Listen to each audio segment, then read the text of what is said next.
race to the lead. Etait from John Bon in Energamine. Etait at the last. Another really good lead. Away from John Bon in second place, 2 lengths down. Then Energamine and Edwardstone. And Etait, the grey, is going to run out, the winner of the celebration chase, and spark the celebration. Chase, and it's Majborough and Mark Walsh out in front from Founder 50, who's quite dogged, stays on into second for Jack Kennedy, and then Marie National, who's beaten for Sean Flanagan. The final fence, Majborough's open and clear from Founder 50, Marie National, and argument next, well clear of Solness. They're very well strung out in the closing stages of the Ladbrokes Dublin Chase as Majborough fulfills his potential, is rapping to victory in the Ladbrokes Dublin Chase. And his Koktail Divin further clear now from Kiss will shuffle the deck, Calda Tourelle and Saint Chance. And on the run of the final fence, it is Koktail Divin and Dan O'Keefe. They took it perfectly.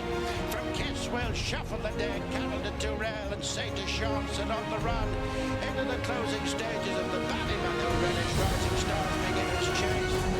It's a fine front-running performance by Koktail Divin. Hey guys, it's Botson back with Botson Racing, and what a day it was. Day one at Cheltenham. Really great to experience the Cheltenham Roar firsthand. You just don't get to experience that or understand how loud a crowd is when you watch it on TV or, you know, seeing it on Twitter, etc. You just, for some reason, phone cameras or and phone microphones just cannot pick up the actual surround atmosphere of a race course. And my god, it was totally different. It's how I would say, you know, when you watch a game on footy and you actually go to the ground, the atmosphere is, you know, 10 times, 20 times the difference, unless you go to the Etait. But moving on, the crowd was amazing. It was absolutely rammed at the club stand. Blogger was there, Johnny Deneen was laying bets left, right and centre. Luke Littler and Humphreys was with the Con Pro Sports Advice. I probably shouldn't say too much because I'll probably get a lawsuit coming my way, but yeah, just absolutely rammed. Connie Hill was there before the first race, nice to see him. Shame he didn't actually turn up here, but probably the right thing to do with the amount of ifs, buts and maybes with that horse. Great to see Michael Buckley there as well. Looking forward to seeing what Connie Hill's going to do on the flat, if he's going to be any useful. But yeah, really good day. Didn't rain, which was amazing. And a really crazy set of results. We'll quickly run through them. Thought Old Puck Star was pretty fairly game when he won that Supreme. Saw a little bit of money come in for him on the machine. Showed market support. I thought Talk the Talk really should have turned up in the Turners, and that just proves it why. And we'll come on to the Turners in a second, but it's related to mention Talk the Talk in here. He ran really poorly. Sober Glory had a significant support for the race, and unfortunately just got chinned at the line when a rallying Old Park Star got there and beat him. I thought the Arkle was the main takeaway of the entire day today. How 365 managed to chin another super boost by chinning the front two in the market in this race is just ridiculous. The show can't go on, can it? I mean, how many times are we going to see a day like this when you have two horses at the front end of the market, each with about 40-45% probability to win, making either of them to win around about a 90% shot? 1 to 10, true price, we're talking true price, laying it in evens and somehow still managing to get it beat. Pretty mental. I mean, pretty crazy, but that's 365. They just always have, I don't know if it's luck, but just the prices suggest otherwise. And somehow every year she gets them chinned, whether it's Majborough, where it was John Bon, where it was Connie Hill. I think the only one that Gallopin de Champs, I think the only one that didn't get beat was Fat to Foul. But going 3 or 4 last year, getting them beat, going already 1 for 1 this year. Who knows what she's going to boost next? Maybe it'll be Majborough, maybe it will be I don't even know who else. I can't even think of who else. It'll be some sort of... It probably would be Majborough. I mean, can't think of who else. It could be maybe Romeo, Coolio, top 3 or 5 or something crazy like that. But anyway, we're digressing. We'll talk about the racing quickly. Yeah, the Arkle. Lou Lambert, we confirmed that we knew he needed further. Bad jump at the last. We knew that Kopeck was poor at jumping. Well, needed a little bit more experience jumping. In fact, with the fact that he's only ran one race over Fancies, and lo and behold, his jumping was really, really poor. But we knew he was a proper speed horse, and that's why, as we knew, looking at the race pre it being ran, we knew that the pure 2-miler in here was Kopeck. But again, race fitness wise, he looked fairly fit. Confidence was there, but just didn't get it over the line. Be interesting to see what the targets for next year will be. Probably think nothing will change in terms of Kopeck's sort of route. He'll probably go champion chase next year. Kagis will be interesting. I wonder where she will turn up. And Lou Lambert will be fairly obvious. I think probably end up in a Ryanair next year somewhere. Maybe even a Gold Cup if he gets stepped up even further in trip. But yeah, I thought that was an interesting race. I think it was the main takeaway of the day. The Boodles was interesting in terms of handicaps. I thought Saratoga was one to definitely avoid with looking at market support. He really, really drifted on the machine. Manlago really underperformed today. Jumping was pretty poor and the track position just gave him no chance really. The Ultima, I'm sort of half glad that I avoided Jaguar. He saw plenty and plenty of support and it's fairly unfortunate not getting that race. Of course, Johnny Who, the horse that let me down last year in the Kim Muir, just rubbed salt in the wound this year, getting Jaguar beat. So kind of half glad I didn't back Jaguar on the day, but sort of half fuming I didn't back Johnny Who. That leads us to the champion hurdle. That was really, really interesting. As I said, my head said Lossiemouth, my heart wanted the New Lion. Again, what a surprise. Head was right, heart was wrong. I feel like every time I sort of try and cover my sort of positions, that's when the heart lands. And I feel like, what was the point of me covering? But yeah, fairly obvious. I think Lossie was the best horse in the race, pre-race, and nothing really surprised me. The fact that Lossie reversed the form with brighter days ahead. The New Lion, in my opinion, was fairly disappointing. Thought he'd travel up the hill a lot stronger than he did. He came out 3 out looking nice. His track position was really, really poor throughout the race. 4 out, 5 out, not sitting on that inside rail. I feel like a lot of horses have sort of really, really benefited being on that inside rail. Definitely Madara, for example, in the next race in the plate. Pretty poor performance from McLaury. But I thought either Magdara or McLaury would win this race and again picked the wrong horse. And the National Hunt Cup, not really too much to say about that one. Holloway Queen was, one that just, if King of Answers didn't stay on, would have won by about 20 odd lengths. So really difficult to find horses that,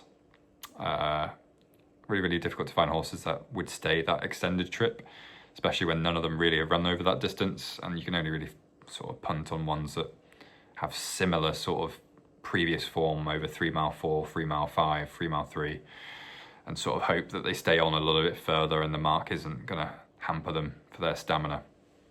But that was today's races. I've talked quite a few minutes there on previous results. So let's get jumping in straight into the first race. And there's been extremely strong market support in the Turners for the favourite, who's currently 3.6 on the machine. And it is, in my opinion, a very big overreaction of what happened in the Supreme, what I mentioned earlier in the video, talking about Talk the Talk, who should have ended up in this race. Now, Talk the Talk performed really, really poor. He didn't show any sort of chance of running. He didn't want to be in that race at all. So I want to say, quote unquote, sort of take that with a pinch of salt. And a lot of these punters have sort of jumped on the bandwagon thinking that the English form is a hell of a lot better. And it's pushed out horses, in my opinion, who are now clear backable prices now. I think Ballyfad was the first one that stood out to me by a mile. Number 1 for Gordon Elliott, currently 13.5 on the lay side for this race, and for me it's bonkers. As I said, take the Supreme as a pinch of salt with Talk the Talk. He should have turned up here, and he probably would have run a lot better race. Just too quick of ground, and just was sat back too far back. So just didn't give him chance to win that race. So yeah, I mean, even Sortudo is another one I'd like, and he's been pushed out quite a lot as well. So yeah, I think Fav's too short for me. There's a lot of runners in here, so I wouldn't go too crazy, but the two for me would be Sortudo and Ballyfad. Okay, on to the next race, which is the Brown Advisory. In terms of anti-pose positions, I've got a significant position on Final Demand, kind of kicking myself for having this position now. You look at the sort of price history of this horse. I think he opened at 7s last year, into 4s, into 11 to 4, into 13 to 8, into even money. And I think before his last race, everybody was saying this was the banker. This one they could not lose. This was the one that we're all going to be on. Who's going to beat it? You know, who was actually going to beat it? And then obviously last time out, runs an absolute stinker. Looks like he wasn't the same horse, you know, last time out. And then sort of questions his form previously. Does his form actually make any sense? Because he hasn't beaten much, and he made hard work of it, really. So when you have that in the back of your mind and thinking, well, actually the form isn't that great, this means that his price at even money was probably a horrendous price. And for me, I was on that side of saying, well, I would back it at evens, but I can't see who's beating him. And the horse has come over from, that should have been in the Arkle, is Romeo Coolio. He's a horse that would actually relish a 2 mile 4 novice chase, but obviously that's been scrapped. And he enters here at around about 3 to 1 on the machine. Hasn't run over this distance. Connections were weighing up Arkle, Ryanair, and somehow the Brown Advisory. Pedigree would suggest that this distance will be fine. He's been punted in a little bit as well, so it shows strong market support, and can see this one either winning fairly comfortably or finishing out the back. So we'll see how he performs. Keith Doherty, the horse that beat Final Demand last time out, comes in here as second favourite currently. I would probably avoid him. He was a bit of an unknown and came out of nowhere sort of horse, so he really needs to back up that performance last time out with Martator. The one I thought was fairly interesting, which was Koktail Divin. 3 starts, form reads second, 1, with an improvement after each race, and then won by, I think it was 20 odd lengths last time out, beating, I think, 140s horses, mid 140s horses. So he's a horse that's really been regressing further and further and further, and for me, this is a really wide open Browns this year.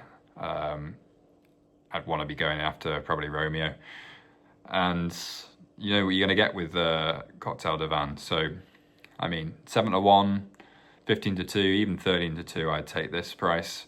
I would probably even think about taking each way as well, because I just think the place value is very, very nice. I've got a little bit of a small position on Wendigo at 50s to win this race, but really not expecting him to win this. He's probably a decent place angle, but he's also drifted fairly decently as well. On to the next, which is, I think, the MGM Cup. Yep, the MGM Cup.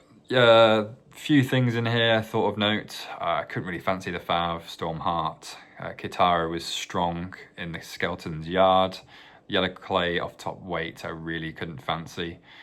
Kopeck to me is the one I'm trying to weigh up out of 3 options here. Fell over chases last time out, switching back to hurdles, should be fine. Went off favourite, extremely heavily backed favourite in the Martin Pipe, getting beat by Wadu. and I think he's just very interesting, very likeable. The other two I like in here is the other two JP horses, the guy that's very much in form as an owner, if that's ever a thing, which is Iberico Lord and Put Your Hands Together. Iberico Lord off a nice mark now, back to his career high. Won fairly nicely last time out. Izzy sort of rejuvenating back to his best, and Hendo said that he's one to look out for this week, so that gives me even a little more confidence on him. And the other one was Put Your Hands Together. He's a horse that won last year as well for Joseph O'Brien, and again, just wouldn't be putting off these JP horses. They just seem to be flying, so probably targeted for this race, and hasn't done too wrong this season. Wouldn't put you off of Ballyadam as well in here, maybe Lucky Place, sort of graded horse in a handicap potentially. But yeah, the rest in here I wouldn't be too keen on. As I said, the front three in the market, I say front three in the market, but the front three on Betfair, I guess. Stormheart, Katara and the Yellow Clay, I wouldn't be wanting to steam into those. You end up getting about 5 or 6 of these in a handicap and trying to work out who's the best bet. We'll go on to cross country. Again, not real much fancies in here. I would have thought Stumptown would win this 6 months ago. Now I think Favre de Champdou's got a great chance. I probably will end up just still sticking with Stumptown. But yeah, don't want to talk about this race too much. I haven't got real much desire to get stuck into a cross-country 3 mile 5 chase, to be honest, but it'd be nice to watch it anyway. Into the what's the word I'm looking for? The premier race, I guess, the best race of the card, and we have Majborough, which is probably going to get super boosted by Denise. He currently sits around about 1.95. On the machine. We've got Etait Temps at 4-1, 9-2 roughly, 6-1, Load of Sud, Quilixor 16s, Irish Panther 18s, and 50s bar Founder 50. We'll quickly talk about Majborough. Really don't fancy this horse, just purely based off his jumping. And we know how much his jumping has affected him for the past year, I'd say, past maybe even 2 years, really, especially as a 5-year-old in the Triumph. But this horse for me, you're basically backing him to make it around the course. And I guess if you look at his records, his jumping has improved since a year ago. But still, even his season debut, he was so poor over fences. I mean, he was hanging so far left. I mean, it was unbelievable. This will be a lot of people's bankers. And again, I wouldn't want to be backing something odds on that has a big chance to fall, especially for the champion chase, which we know is going to go in an absolute hard gallop. We know we've seen favourites underperform with the likes of El Fabiolo, for example, John Bon, getting beat on heavy odds on. So I'm not going to take in the pricing into effect of my opinion, but as I say, I just think we know he's got a massive engine. He's very similar to Kopeck the Boards. He's very, very similar. Not the fact that he's not had many runs, but he's just one of those where you know what's under the hood. It's just, can you get round the course to sort of change gear and sort of get into your stride. So we'll see what Mark Walsh does. Yeah, the last race he had was really, really impressive. His jumping was excellent, so he just needs to repeat that. I think a lot of people will be on this, and rightfully so. I just wouldn't be one to lump on as a single. I think it'd be fairly decent to add in a few muggy accas. I'm sure there'll be quite a few Romeo Coolio into Majborough, into Factorfowl on Thursday, for example. Probably fairly popular with Bambi, Fever, and all these other horses. The one I've got a position on is Etait Temps. Again, a horse that's I'm on at 10s, 8s, 7s. Went off extremely short last time out, was about 94 to win this race, was favourite for this race before falling. He really, really didn't like that race. I mean, I was watching that race, and as soon as he jumped off, I mean, he just didn't look like being there. He looked knackered, he looked shattered.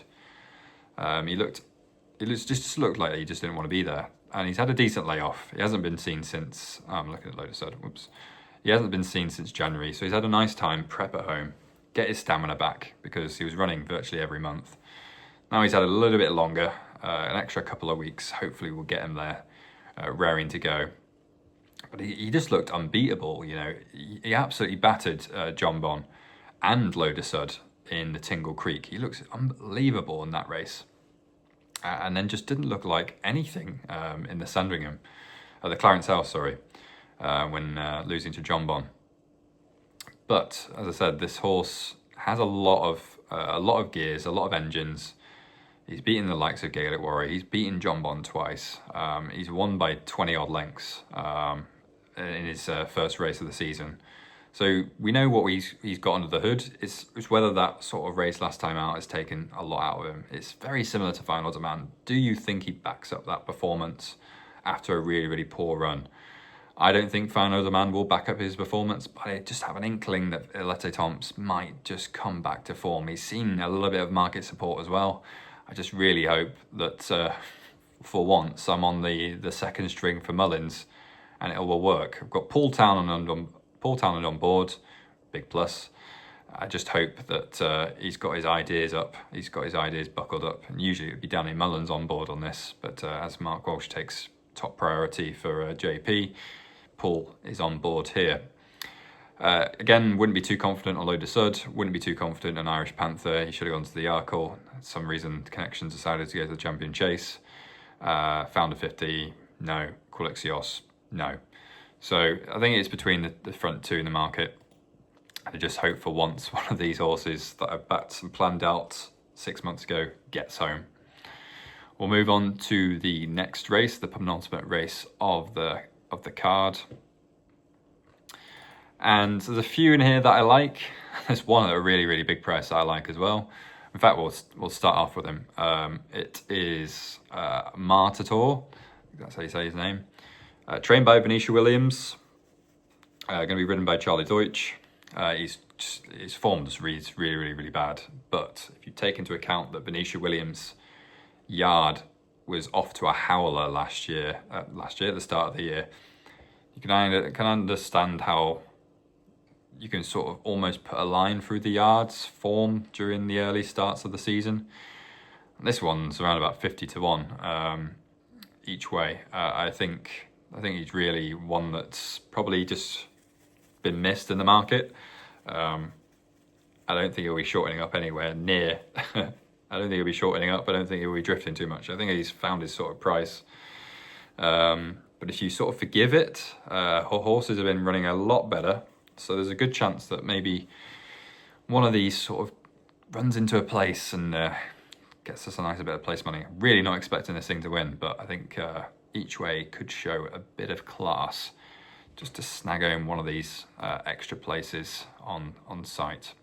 The other one as well is Ballysax Hank. Sort of a bit of a related form with Back Me or Sack Me, who ran really, really badly, by the way, so it's not actually that great of form, so probably we'll see a little bit of a drift on the day. But he's ran some decent races this year. He's over a shorter trip that I thought was interesting enough. I'm not sure why they did that. But if he stays up the hill, if they run a hard gallop, he'll definitely stay. So again, looking for a place angle. He's around about the 14s mark, 12s mark. Expect that to be probably a little bit bigger on the day. So it'll be those two for me. Small each way, sort of angles into this one. And the penultimate race of the day is the bumper. No real impetus on this one. I thought Broadway Ted was fairly interesting with Sean Bowen booked. And he prefers better ground as well. So if it doesn't rain tonight, I thought he had a decent chance just to run into a place, but the bumpers have been really, really poor the last couple of years with Jazz and DeVoe and this fab Love Sign Dano, I think is how you say it. He wasn't really that impressive last time out. So the bumpers have really been really poor, and a lot of these horses sort of seem to come straight into hurdling instead of going the bumpers route, like Facel Vega did, like Fernie Hollow, etc. So yeah, not many of these horses really come out. Bambino Fever, I guess you could say, is one that's sort of fairly impressive bumper, and now runs and turned into a decent horse. But yeah, the bumper's become sort of a bit of a joke recently. You used to have whoever came out of the DRF bumper would be extremely short in this race, but we've just not seen it. Not really much coming out at all this year, and the year before as well. Wind Beneath My Wings, etc. I'm sure there's quite a few others that don't come to mind, but there were quite a lot of those extremely short price bumpers, winners who won last time out and then ran in a bigger company and then just lost. And then those horses that won that race then lost the next race, so there wasn't really a standout superstar in the making, like Ballyburn in his bumper. That got ruled out, of course. So yeah, not really much in here that looks interesting at all. Have a good day tomorrow. Hopefully your bets come in. Let me know in the comments if there is anything that you fancy. I'll be looking forward to seeing Etait Temps win the Queen Mothers. Let's fingers crossed hope. It'd be even better if Final Demand gets there, but we can hope for those. But looking forward to the day's racing. Can't wait again, and catch you tomorrow, I guess, for a catch up of day 2. See you guys.